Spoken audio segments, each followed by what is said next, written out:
தொகுத்து அள்ளி வருவார். இவர் காட்டுமாடி பக்கம் கும்பகுடியில் வாழ்ந்தார். அங்கே வீரநாத பெருமாள் சேவை பண்ணிட்டார்.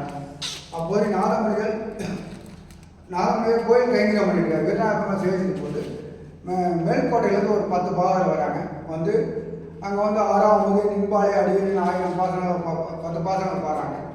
1000ல் 10 முடிக்கிறாங்க. முடிக்கும்போது நாதமொழி பார்க்குறாரு, கானம் நல்லா இருக்கேன்னு சொல்லிட்டு, சாமி 1000 பாடல்கள் 1000ல் 10 முடிக்கிறீங்களே, அந்த 1000 பாடல்களே பாடலைன்றாங்க. உடனே இவருக்கு 1000 பாடல்கள் தெரியாது, இந்த 10 பாசனம் தான் எங்களுக்கு தெரியும்.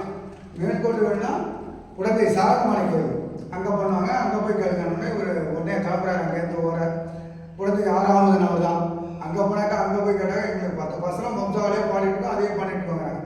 எங்கே தெரியும்னா ஆழ்வார் திருநகரி அவர் பிறந்த இடத்துக்கே போங்க, அங்கே தெரியும்னா அங்கே போனாங்க. அங்கே இதான் உங்களுக்காக 10 தெரியும், எங்களுக்கு அதுவும் தெரியாதுட்டாங்க. யாருக்கு தெரியும்? மதுரை கையில் ஆழ்வார் கண்ணூர் சிறுத்தாங்க பாசனத்தை நீங்கள் 4000 சேவிச்சிங்கன்னா நம்மளோட தொழிலாளர்கள் நாதமொழிகள் 12 முறை ஊன் உறக்கமின்றி அஷ்டாங்க யோகத்தில் இருந்து 12 முறை சேவிக்கிறார்.